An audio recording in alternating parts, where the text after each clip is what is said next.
Oos. All right, so I've been meaning to make this video, but you're going to find it hilarious why I haven't been able to. So I thought my OBS has been crashed and not working. Every time I go to maximize on my screen, I click on it, nothing shows up on my screen. I have 3 monitors, 2 of which have been active. One I just haven't been using. Every night I've been trying to figure it out. Nothing works. I uninstall, reinstall, hit up my editor, Brendan, listen, you need to help me out. I go on Discord. Again, this is like 3 days later. Click on share screen, and it looks like it says screen 3 shareable. So I immediately realized that my monitor has been on, but the screen has been off, right? But it's been connected. So every time I click on the OBS, it shows up on the 3rd screen. So I know there's been a lot of moments that as you get older, you realize you're getting old and you're out of touch, but holy smokes, that was rough. Anyways, but so here we are doing a good old-fashioned sparring breakdown. Okay, now there wasn't a lot of footage, but I want to see. He's fighting Mike Tyson. Mike Tyson is old, and there's the part of me that goes, man, can he really beat Mike? And I'm like, wait, this is an old man. Of course he's going to knock him out. He's going to hurt him. Then I'm like, man, but he still has like these bad habits, and I feel like someone like Tyson can take advantage of this. Then I see people, you know what I mean? Then you see boxers, you know, fight terribly at times, and so we're just going to break this down and look at it. First thing we're going to look at is his opponent he's sparring, right? Is this beneficial for Jake? Is this someone that is going to be on the levels of Mike Tyson at this age? You know, and then we're going to look at Jake's hitting the bag as well, because he looked a little bit thick. Now, he makes me feel skinny, and I feel like I'm, you know, a little thick these days around the wastage, you know? All right, so right off rip, you can see he's doing that thing that been doing a long time, you know, which is he tends to duck his head forward heavily and put a lot of his weight on his front foot when he shoots that heavy jab and across. It's why he was able to knock down Tyson Fury on the jab, because he had like a really heavy jab, but he does that when he's fought a taller opponent, when he's been the smaller guy, and he hasn't been the smaller guy a lot. So you're seeing someone here who's clearly, you know, a heavyweight that he's sparring, but is, you know, Mike Tyson is a guy who usually fights as the smaller guy. So stylistically, I'm interested to see how that's going to play out, because again, Mike Tyson is usually punching up. He likes to fight on the inside. He's not a guy who likes to fight on the outside, use range, use long jab. He doesn't mind getting in there and throwing combinations, where Jake's, a lot of times he's fought, he's been the taller guy. You know, he's had the range advantage. And when he hasn't, right? I mean, Anderson was a pretty competitive fight up until the end, but Tyson Fury was able to use that range and distance, and you see things like Jake have an issue closing the gap, right? Here we go. Boom. So this heavy weight on the front foot. Heavy weight in the front foot. I feel like, is this big enough for you guys to see? I gotta switch this up. So look, you see Jake here, heavy off the front foot. When he sparred Hasim Rahman Jr., you saw this a lot. This guy's super tall, narrow stance, lazy hands, not the way that Mike fights at all. This kind of like leaning head forward, hands down, works well against somebody who is, you know, flat-footed and is not moving, because you can kind of blitz forward without running into anything, which you see what happens here, because Jake Light sets up, he freezes, forehead down, and does that classic good old, you know, shoot the jab to the body, right hand over the top. Classic Jake Paul combination. You know, you think people would be hip to this by now, but again, someone like Mike, I don't know. You get it with his age, yes, not great for Jake, but you see again, heavy off the front foot, jab. I feel like this favors, these type of situations are going to favor Mike right here, because this guy's in the high guard. He can't do anything with it because he's sitting there. But this kind of like jab, hands down, looking for, is not good against somebody who's Tyson. Short, powerful punches. You know, they're not looping. They don't take a long time to get to their target. Again, I'm talking about Mike Tyson. Again, every time I say this, I'm like, but we're talking to a 60-year-old Mike. So these situations, nice jab. This guy just does not look ready at all. Again, these type of combinations, Jake is still at the point where he's throwing combinations and then exiting back to space. He did a great job against Anderson Silva. I mean, the combination that he landed to knock down Anderson was beautiful, because it was in a mix of offense and defense. It wasn't just Jake looking to set something up like Tyron Woodley, where he goes, all right, here we go, and he throws his combination and it lands. But with Tommy Fury, you know, it's either offense or we're clinching, right? Not offense, offense, not staying in the pocket and being able to, you know, you see high-level boxers, they can stay in the pocket, in range, and just barely get out of the way of things and find their offense, right, in the midst of their defense without having to be out of range, right? When you see high-level boxers, they can just, it almost looks boring, but these guys can just stay in range and have literally like heat-seeking missiles flying by their head, and they just whoop, whoop, whoop. And if they're just a little bit off, boom, night, right? And someone like Jake and his experience, not going to want to do that. You see that with JJ as well. These guys who are at the top of the, you know, crossover boxing scene, they're finding ways to make sure they're out of range as much as possible and also get their offense off. And Jake has done a great job doing that. But you see here, in range, combination, this, you know, he's in the middle of a combination, but loose guard. This guy's just pushing off. I'm not sure who this guy is, but again, he's just high guard and then pushing. We haven't even really seen this guy throw a real punch yet.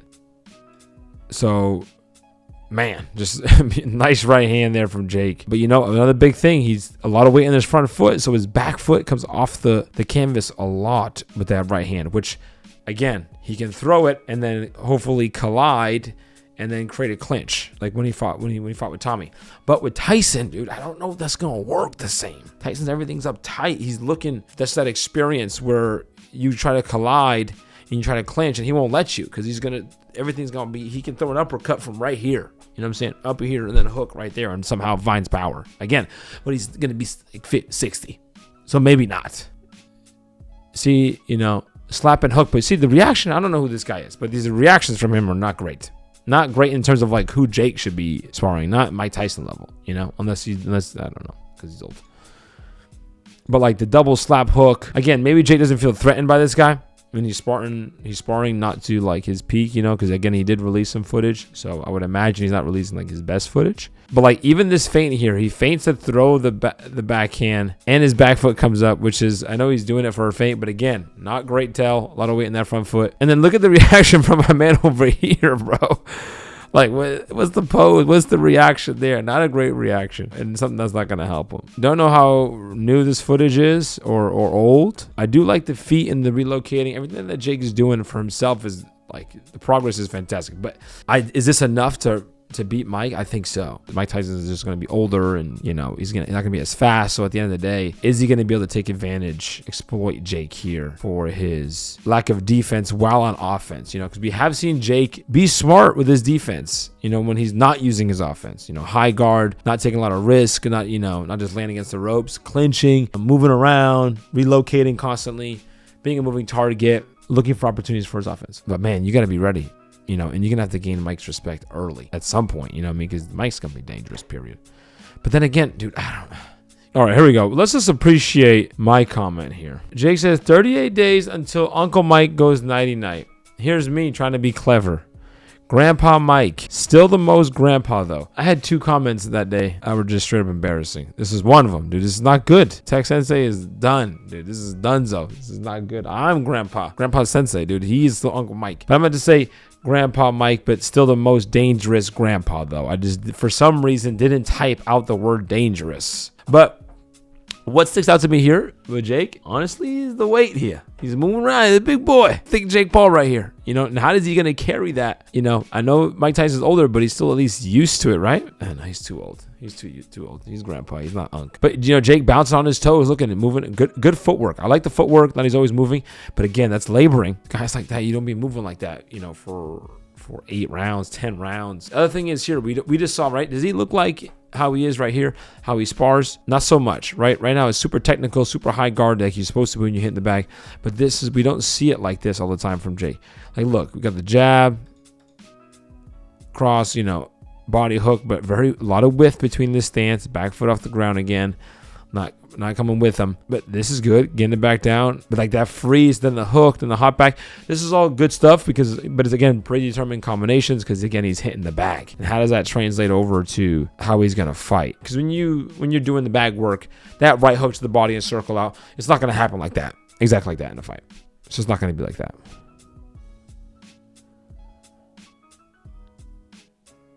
You know, it's like when I see this, I might. So here's the thing. When I see this, I'm like, Jay's beatable here from Mike Tyson. But again, I had to see more of Mike. Every time we see a clip, I don't even want to pull up a clip of Mike Tyson. But when you look at a clip of him recently, you're like, there's a lot of camera work. You know, there's a lot of angles. and moving around. The camera is doing a lot of work. It's like when you hit pads and the coach is really doing a lot of the work by smashing the gloves instead of letting the puncher do the work. But again, my takeaway from this is, man, I feel better for Mike in a way. But then again, as soon as I feel that way, reality hits me, and I'm like, nope, don't fall for it again. The thing is this: Jake hits hard. He's bigger, so he's going to be more powerful. And Mike Tyson is older, so you have to believe that his ability to take a punch is like incredibly diminished. And this is the main factor. Can Tyson deal with Jake's power? And I feel like if he can, totally winnable for Tyson. Infighting is so difficult. Tyson was a master at this weight, and it's not like Jake is fighting a welterweight or fighting a guy who's like 175 and is fighting at a higher weight class. He fought Mike Perry out of his weight class, Tyron Woodley, all these guys that he fought out of his weight class. Anderson Silva was not out of his weight class. That's just, there's nothing to take away. I'm not taking stuff away, but I'm just saying, stylistically with this one, Tyson is not a boxer that fought lighter and is just heavier now, and because he's retired and is fighting him there. Right. Mike Tyson is used to fighting people way bigger than Jake, stronger, all that stuff. Right. And again, that was years ago, but still, that does benefit Tyson a lot. Because again, Tyson is so used to being the smaller guy. That's got to play a factor. Not sure if it's going to be enough of a factor, but that's got to play a factor. But I just feel like, there's lots of opportunities for Tyson to do well. Not sure if Jake is able to bridge that skill gap yet. Tommy Fury, there was a lot of opportunity that he left on the table because of his, the long guard and the arms being loose and a lot of clinching from both of them, where I feel like Tyson's gonna, if he has the ability to prevent that clinching, prevent Jake from controlling the match or stalling right when it's in close, where if Jake just high guards, Tyson's gonna be able to find opportunities. But then again, it comes down to, can Mike Tyson take Jake Paul's power, which is a crazy statement saying out loud when you hear yourself, but it makes sense when you look at the age factor. This is some good footage. Not gonna lie, in terms of it being a little bit more intriguing, because I felt like, man, it's over. Mike can't do a thing. But then I'm like, what? Maybe he can. You look at the comments and it's like, he's 60. Okay, let's just look at Mike one time before we get out of here. All right, let's do it and see here. Okay, Mike. Okay, Gramps. A lot of camera work here. Look at my man holding pads. He's doing a lot of work too. Battle is doing work. Selling it for the camera. Because look, he's turning his head like he's getting punched, which is part of the sell. But so you have to try to look at it without the cameras moving. You have to try to see it for what it is. We must decipher this. We must look through the lens and see what's actually happening. See, like that uppercut didn't look great, man. Like that uppercut looked labored. Hang it, Mike. Concentrate. Focus your mind. He's still hitting hard though, man. He's still powerful. Oh, he's so good at being scary, man. Oh my Lord. I will say this: Mike's got to not start slow. Jake he started slow, but honestly, no, he throws power when he gets an opportunity. So we got to make sure Mike can't, if he has any chance at all, okay, he's got to do exactly what we saw there. He's got to be elusive. He's got to be fast. He's got to jump on Jake, and he literally has to just hurt him early. You can't let Jake get some steam, start to figure you out, because Jake don't care, and he has that X factor. If he finds an opportunity, he will land it no matter the odds. This honestly made me feel, watching this footage made me feel a little bit more competitive. Maybe have more of a fight than we realized. Hopefully, wishful thinking. Anyways, what do you guys think? Okay, because I feel delusional every time I do this stuff. I think I know what I'm talking about, and I look at it, I'm like, you see here, and then am I just looking for the things that I want to look for? Okay, or am I onto something? Let me know, am I crazy or not? Okay, love you. Oos.